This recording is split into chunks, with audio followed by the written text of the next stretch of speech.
right, welcome everybody to Our Experience, the ASCP podcast. I'm Chad Wurz, Chief Executive of ASCP, alongside my tag team partner, Tom Hansel of Hansel Health.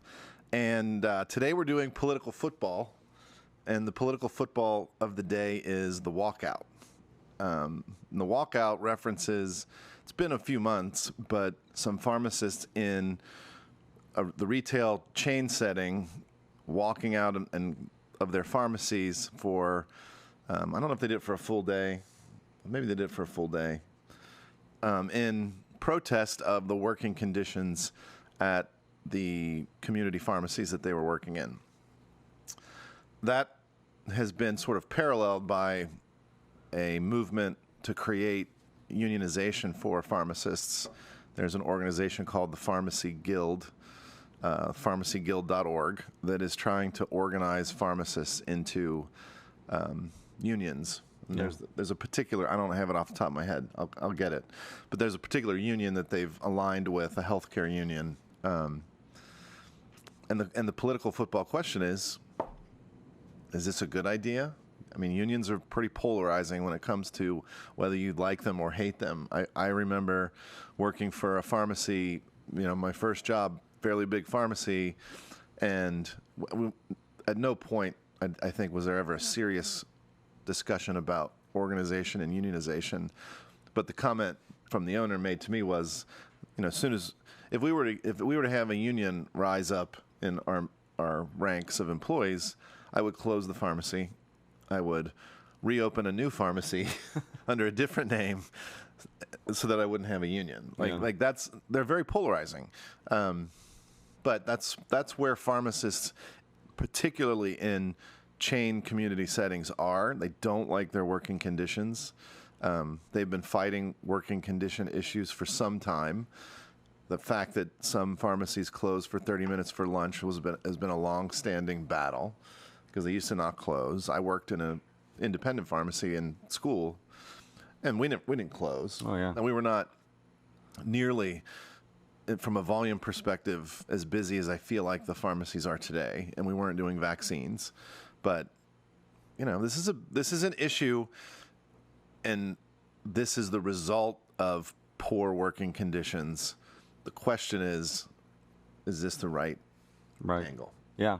I mean, there's so many different angles to think about on something like this. And, we, as pharmacists, as healthcare providers, we took an oath. And that oath meant something to me, and that oath was really about the patients and providing patient care. And there's so many ways that you could fight or push against some bad conditions. It's not like typically as pharmacists we can typically find a job across town or just the town over. It's not like we're trapped there, so to speak. So if your company doesn't care, doesn't listen, or isn't trying to make the culture better, make the environment better, then you have the option to quit and maybe even make more going across the street. So I kind of wonder, what's the point? What's the point if you don't like that place? Quit. Go get a job somewhere else. So at the same time, it did create the attention. So I think anytime that there's a protest, a walkout in any situation on campuses or any situation, it draws attention. Yeah. So if the goal was just to draw attention, then I think that they accomplished what they wanted. Yeah, I think you bring up a good point because healthcare in particular is a unique environment from a business perspective because there is that component of taking care of the patient. You can't not take care of the patient.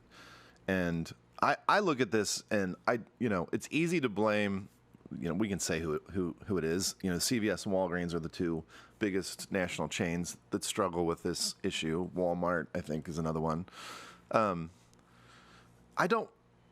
It's easy to blame them. I don't necessarily blame them. I blame the payment environment of pharmacy. They don't get paid fairly for dispensing the prescription, providing the vaccine. And that puts the business in the position of having to staff at a level that has now reached the point where it's, potentially unsafe. So I do blame them in the sense that they should be fighting the PBMs, the insurers, that, hey, you're not reimbursing us at a rate where we can safely do our job. But I blame the insurers beyond that. In CVS's case, though, I know, they're fighting them. They'd be fighting themselves. Yeah, there's all these nuances to it. They're fighting themselves. But, I think pharmacy did this to themselves over time.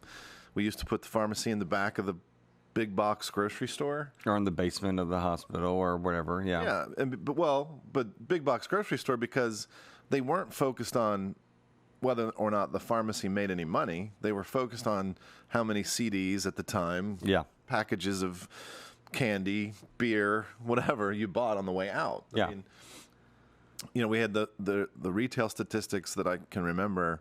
Every time you walked into a Target, the average spend was like, $214 or something. I mean, that's a lot of money on just stuff. Just stuff. I worked at one of my rotation sites was a Kroger KMA, which Kroger's a grocery store in the Midwest. It's big. It goes by a bunch of different names across the country. I think Harris Teeter is a Kroger. But I worked for a Kroger marketing area as a pharmacy intern, and they knew that every Kroger, and they all didn't have pharmacies at the time, but for every Kroger that put a pharmacy in, the store revenue would increase by 14%. Wow. So to them, it wasn't so much whether or not the pharmacy made money. It was just having one drawing them in. And selling more groceries. The problem with that comes when the pharmacies now lose so much money that it's taking away from that model, and they can't stand alone. Yeah. So they put their pharmacy in a position to accept contracts where, we're not really trying to survive. Well, that puts all kinds of pressure on the community pharmacy that all they have is that business. Right. And it seems like pharmacy just kept chasing the shiny object, and it's happening now in our space with long-term care. The shiny object is, well, if your community pharmacy is going to survive, you better be doing some long-term care. Yeah. I mean, the one that I go to locally is like, well, I don't make money on anything other than the group homes that I service with my long-term care side of my business. Right. I'm like, that's good that you have business that can do that. That's bad that that an entire part of your business is a loser or not making any money, and it's the part of your business you literally can't leverage. Yeah. Or you can't really scale. Well, you just can't. You can't say, well, I'm going to stop doing that. Well, you could. I guess if you had enough long-term care business, you could stop. You could close your retail site.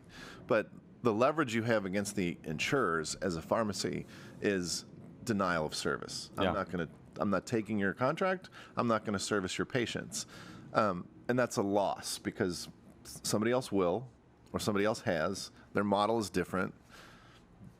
That's why these pharmacies are ultimately at risk. And I think what's interesting as it approaches long-term care is if a long-term care pharmacy were to decide that I don't like that, I'm not going to do it for that. You've got a pharmacy that in a space where traditionally the pharmacy services one nursing home. You have one pharmacy. You might have a backup pharmacy. You have 100 people in that nursing home. They could be on anywhere from 5 to 20 different health plans. Well, if that pharmacy says, I'm not taking that one, that could affect 17 people out of that 100. Right. Well, where are those 17 people going to get their drugs? Well, it becomes the administrator's problem. Yeah. The administrator is obligated to find them, to take care of their health, and to get them medication. But ultimately, that entire system starts to break down. Yeah.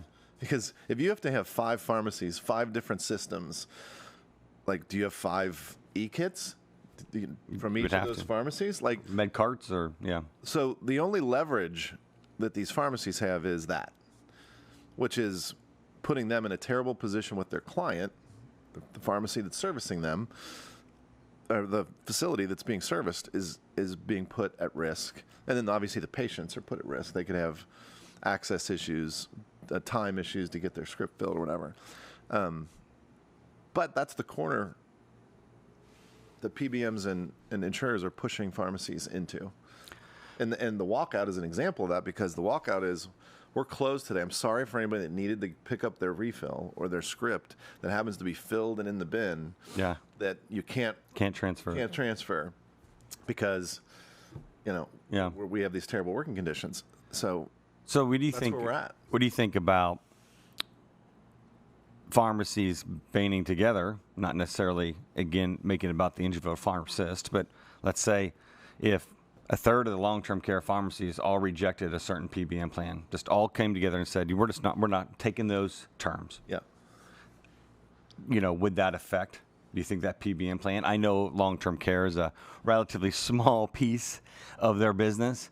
I don't know if that even by itself would move the needle, so to speak. I think the problem you have there is that the Department of Justice would come in and say that those pharmacies colluded to do that, and they can't do that. Well, that conclusion, to conclude, they can come together under a They'd have GPO, I guess, GPO type could of. say that I'm not doing it. Yeah.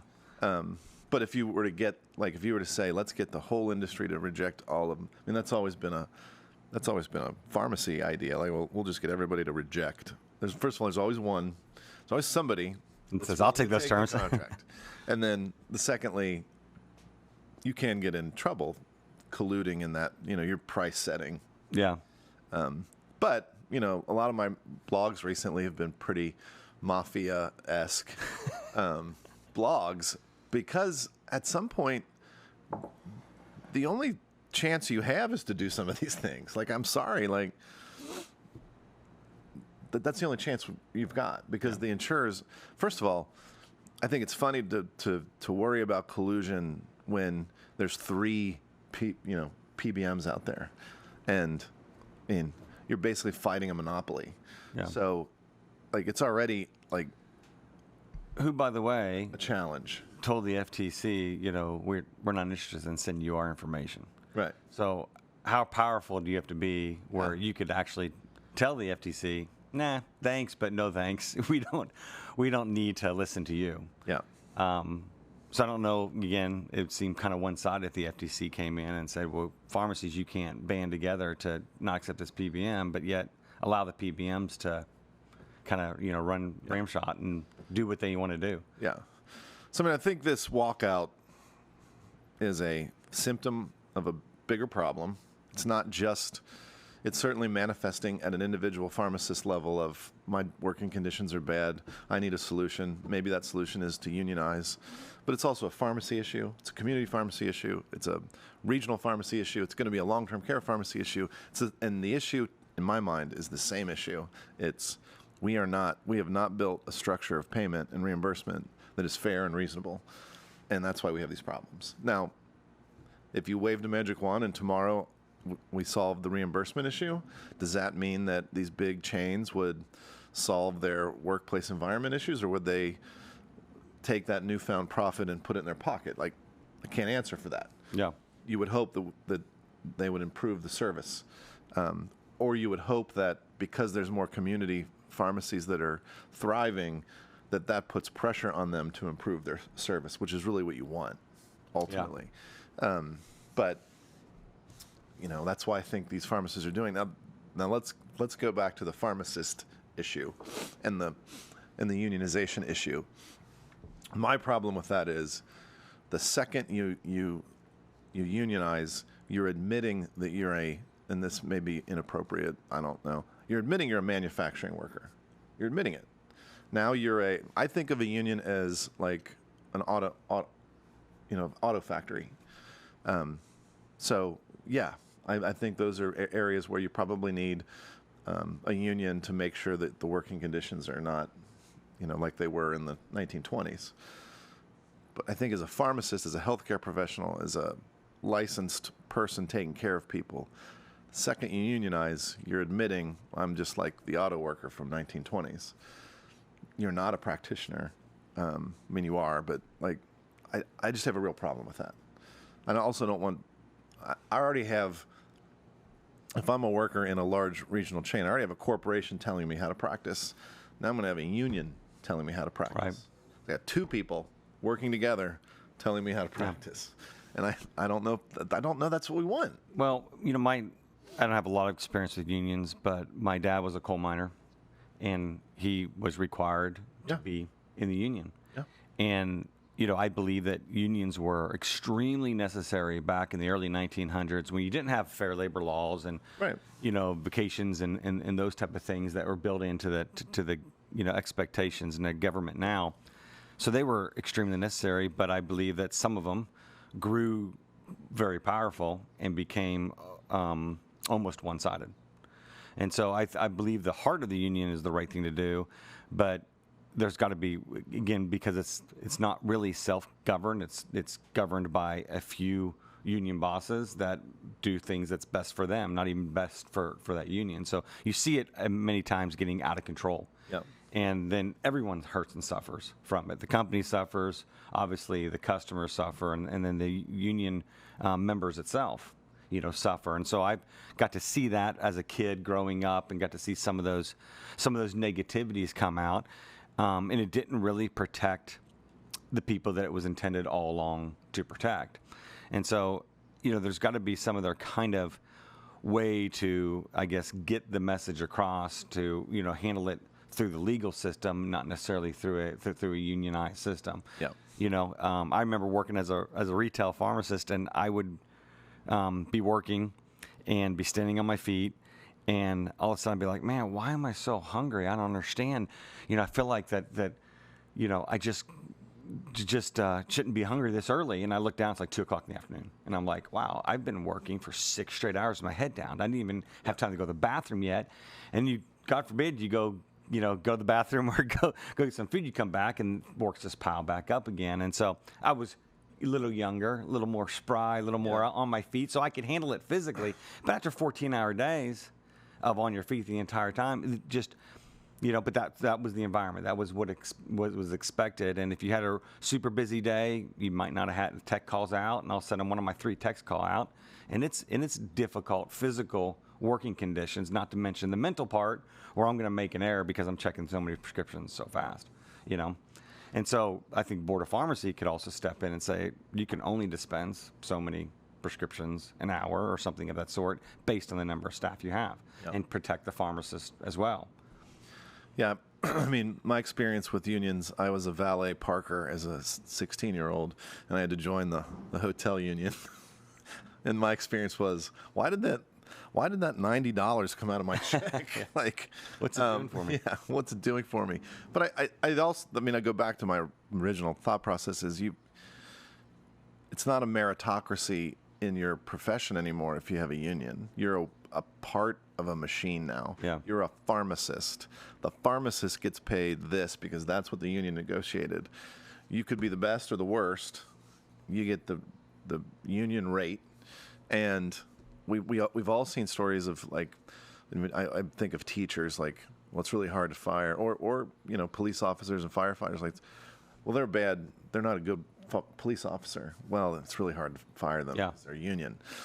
Like, we're gonna insert ourselves into that. Well, that pharmacist is really not very good. Well, we can't fire them, part of the union. Right.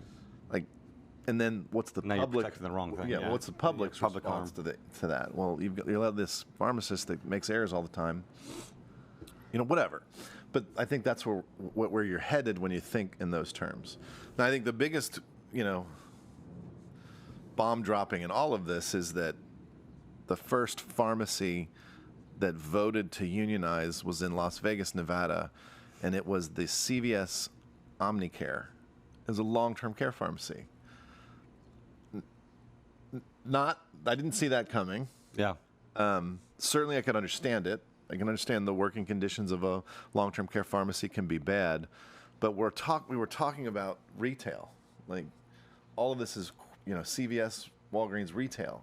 And the first one that they convinced to defect to the union is a long-term care pharmacy. Yeah. So now what was not in our backyard is in our backyard.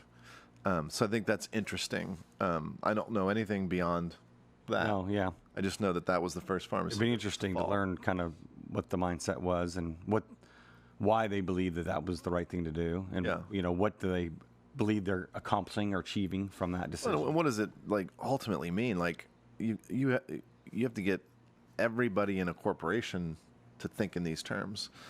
Otherwise, I would assume Omnicare could move all that business to a pharmacy just outside of Nevada, and certainly close it. Right. Like, my first boss said he would do. So it'll be interesting to see what happens. But I just was shocked that it ended up on our side of the fence. Yeah. No, Long-term for care. sure. So any other thoughts on that, the walkout? I know we'll probably take a little bit of criticism because we're not like rah unionize. But I do think pharmacists need to think through this. This is not necessarily the corporation that you're working for's fault. It's the pay structure fault. It's the insurance company fault. And yes, they have some responsibility in it. But ultimately, again, I go back to reimbursement. Well, I mean, I think it starts and ends with communication and culture. Because at the end of the day, it's not like they just walked in one day and said, things are great, we're living in a utopia, and now we're just going to unionize. They've been probably complaining. They've probably been asking for things to change for a long time. And my guess is they were getting ignored. They were, the management was saying thanks but no thanks, or we don't care, or whatever it was that resulted in them feeling they're not being heard. Yeah. And I think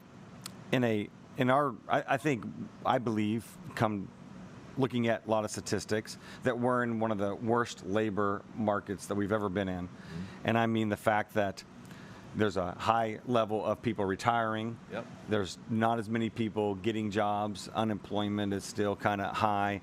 There's more diverse jobs that allow you to work at home, so you don't have to go into a pharmacy and stand there all day or sit there all day. And so it's harder to find people. And so pay rates going up at a very high rate. There's something like 45,000 open technician jobs across the nation at any one given time. And turnover is at the all-time high.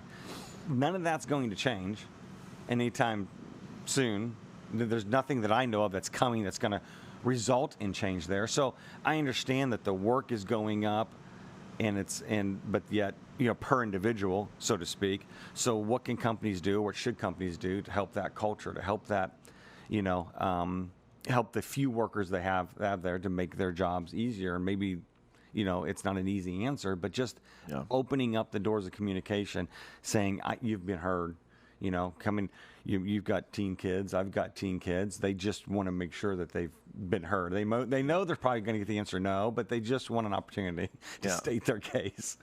Well, and I think maybe the other aspect of this that I talk about more on a pharmacy specific angle is we need qualified students to apply to pharmacy school. We need pharmacy schools to turn out quality pharmacists, and we need pharmacists that are in practice to practice pharmacy again, to not be part of a manufacturing style medical system. And that sounds like, too good to be true. Like, how do you do that? But we need those innovators that are going to build businesses around what they know is the right way to do it and the best way to take care of patients. And we need those businesses to thrive and survive so that they put their pressure on the system. Like, again, in the olden days, it was the little independent community pharmacy would win on service, on knowing who you are. Right. And the personal relationship. Right. But the system has kind of worked its way to push that out. So somebody's got to figure out how to build, and they're doing it. Let's face it. Why are we compounding GLP-1s? Well, because these pharmacies have figured out that they can make some money compounding it. It's a shortage drug. It falls into a loophole where their FDA is like, if it's in a shortage situation, you can make it. So they're making it, and they're selling it for a third of the price of what it would cost for the prescription version. They're doing things like that. Like, those are the things. That's what we should be doing. Yeah. I mean, I know it seems like a loophole, but what choice do you have? And pharmacies in traditional settings, making traditional decisions, need to do that too. We need to be more assertive at saying, and I'll use some examples from our world of long-term care. Hey, we know that the overactive bladder drugs that are out there are really in two categories. They're in the antimuscarinic category, which causes all kinds of side effects, dry mouth, dry eyes, cognitive issues. And then we have the beta-3 agonists that are much safer from that perspective, and much safer for an older person, for sure. Why aren't we aggressively at the pharmacy level getting somebody to the right med? Like, we should be doing that. Yeah. Why aren't we aggressively moving people from warfarin to one of the novel oral anticoagulants? If it were your parents, you better believe you would be fighting to get them the right drug. We should be doing that for everybody. And guess what? You make a little bit more on an Eliquis or a Xarelto than you do on a warfarin. Now, obviously that could change in 2 years with the IRA, but for now, Well, you're still going to make more than for now. warfarin. I mean, I did a like a back of the napkin project with a pharmacy, and I said, show me your volume and your dollars, and ultimately, they were making, I think, I'll use raw numbers, $35 a script on a Xarelto or an Eliquis, and they were making like $1 a script on a warfarin, and they're like, but we only did $3,000 worth of warfarin last month, and I'm like, yeah, $3,000, 3,000 divided by 1 is 3,000 prescriptions. 3,000 prescriptions times $35 is a lot of money. Yeah. It's sort of leaving on the table. Now, obviously, you can't switch everybody. You're not going to have the influence to switch everybody. And the insurance might not allow it. well, but that's I think the sort of one of those last bastions of hope in long-term care is that I can make a pretty good argument why an older adult shouldn't be on warfarin and should be on something that's once a day and convenient and doesn't require Labs. dietary changes and labs and all those things. So I'm sure you can get to those drugs because they're on a different class, sort of. But there are people that will require warfarin. There are, I think, mechanical heart valves. There's a couple indications where you can't use the new ones, and there'll be people you can't convince. But to your point, but pharmacies should be doing, and that's just 2 drug class examples. The GLPs is another great example. Long-term care pharmacies do really well on GLPs. Yeah. Why are you're so worried about insulin? If there's any type 2 diabetic out there in your business on insulin that could be on a GLP-1, you should be figuring out how to get them over. Just saying, take an aggressive mindset, not just let it happen to you, but make it happen, control that. Yeah, and it's not narrative. so much aggressive. It's just like, be a pharmacist. Yeah. This is if that was your mom or dad, you would do it. You would make the right decision for them. Maybe the right decision is, warfarin's the right decision. Maybe it's not. Make the right decision. And I think what you'll find is you can put your emphasis into drug categories where you're more sustainable as a business. Right. And you should be looking at that.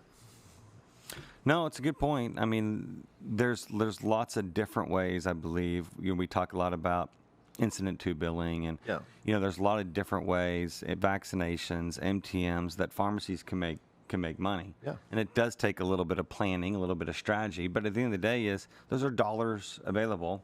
They're on the table. Most pharmacies, or a lot of pharmacies, just ignore. Right. And it allows you to fight another day. Yeah.